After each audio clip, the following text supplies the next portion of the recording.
drones, ces engins que vous avez vus au journal de 20 h pour leur utilisation militaire, ou utilisés par les paparazzi pour faire des photos volées de stars, pour s'amuser avec les air drones de Parrots.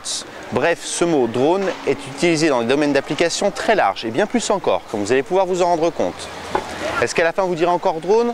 Rien n'est moins sûr. Nous sommes au Mondial du modélisme. Bienvenue dans le nouveau reportage de la Amalgame Z.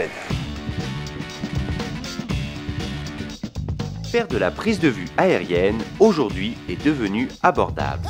Plus besoin d'un hélicoptère ou d'un avion. Nous allons faire le point sur cette manière de faire de l'image.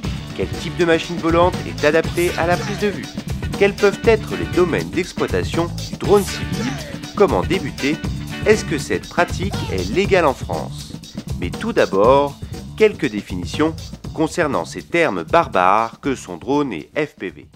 Donc un drone, c'est un aéronef, ça peut être un multirotor, avion, hélicoptère, ballon, il y a énormément de possibilités. Et c'est une machine qui a une électronique embarquée, qui a des automatismes en fait. Ça peut avoir une stabilisation, un retour vidéo, on peut gérer du multipoint, des waypoints. Le drone, tout de suite on pense militaire. Et il y a énormément d'autres applications. Le drone, c'est très très généraliste.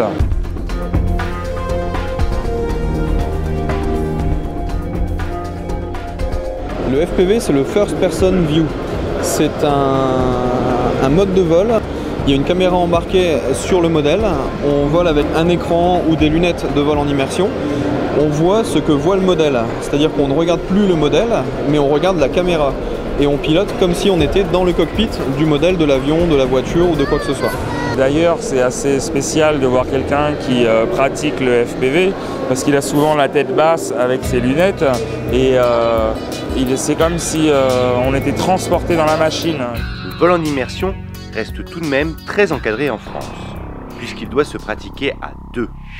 Depuis plusieurs années, on a vu fleurir sur le net des vidéos embarquées, des petites caméras, comme la GoPro, la Drift, la Contour.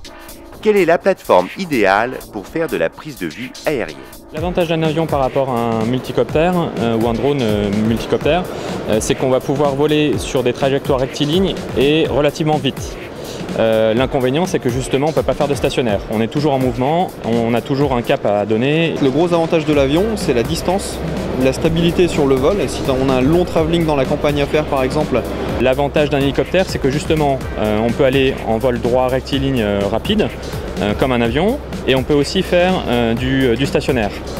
L'inconvénient d'un hélicoptère, c'est que c'est quand même un peu plus contraignant, un peu plus touchy à piloter. C'est moins stabilisé, en tout cas c'est plus difficilement stabilisé, où il faut plus d'électronique qui coûte plus cher pour la stabiliser. Une tête de rotor hélico, c'est composé d'une trentaine de pièces. Il faut régler les jeux, régler les débattements, la programmation radio, c'est extrêmement compliqué. Aujourd'hui, le multirotor avec les progrès de l'électronique, ça permet d'avoir une machine très stable, quasiment 2 boîtes de série.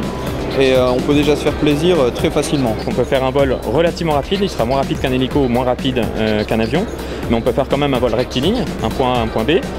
Et on peut surtout faire du stationnaire et c'est beaucoup plus, on a beaucoup moins de risques avec un multicoptère qu'avec un hélico. La plateforme la plus polyvalente reste le multirotor, pour sa stabilité, sa sécurité, sa facilité d'utilisation et de maintenance. Mais il en existe avec 3, 4, 6, 8 moteurs ou plus. Quand on ajoute un bras, on ajoute un moteur. Donc on ajoute de la capacité de levage et on ajoute aussi de la puissance et on ajoute aussi de la sécurité. Si on a un hexarotor ou un octocoptère, on a un moteur qui dégage, la machine devient instable mais on peut toujours poser. Si on a un tricoptère ou un quadricoptère, il y a un moteur qui dégage, là ça part tout de suite, la machine se retourne et devient incontrôlable et tombe. Plus le nombre de bras sera important, plus vous pourrez emporter de charge et plus le vol sera stabilisé, et ce, même s'il y a du vent. Il y a peu, mettre une caméra sur un hélicoptère était réservé à des sociétés de cinéma. Mais avec l'avènement du multirotor, la démocratisation est en marche.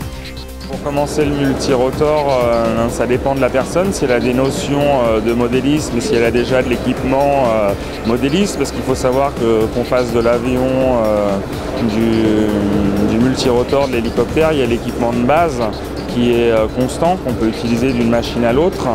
Et donc si on ne compte pas cet équipement-là, aujourd'hui un multirotor en premier prix c'est dans les 400 €.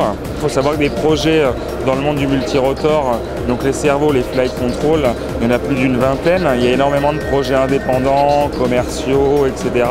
Et donc vraiment pour débuter, il faut un produit qui soit plug and play, donc on branche le moins de souillure possible. Les cartes plug and play sont adaptées pour le débutant. Les cartes à monter soi-même sont aussi performantes, voire plus, mais s'adressent aux modélistes de longue date ou à ceux maîtrisant l'électronique. L'emploi d'un drone vous demandera à la fois un talent pour le cadrage et un pour le pilotage. Alors pour débuter, le mieux, c'est vraiment je dirais, le simulateur, c'est vraiment la base de tout. Ça permet d'apprendre sans casser.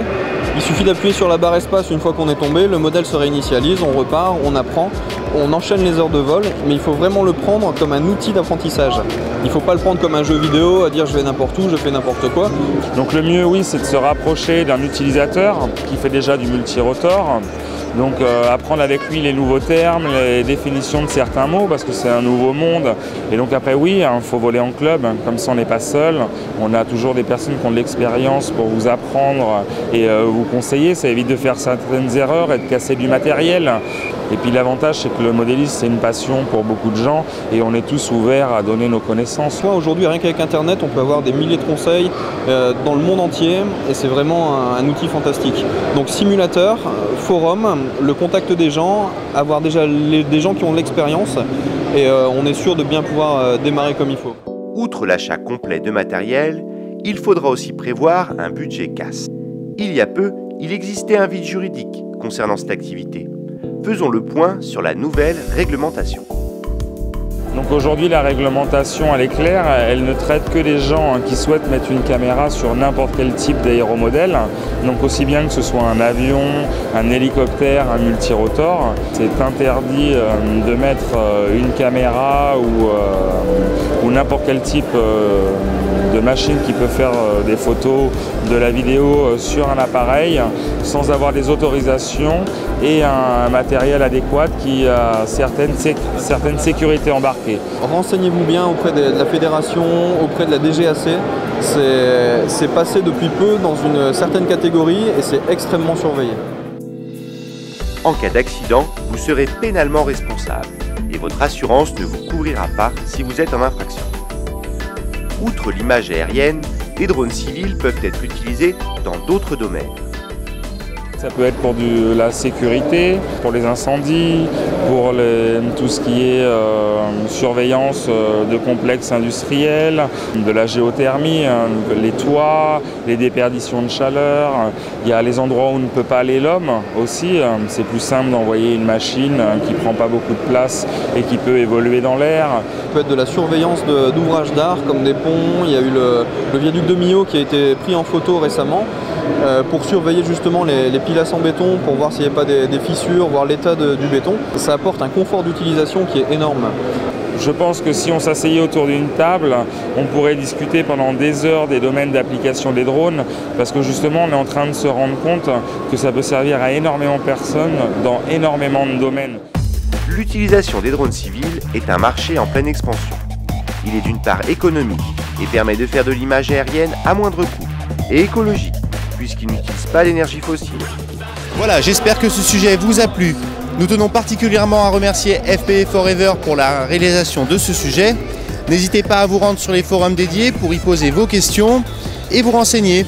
Au revoir.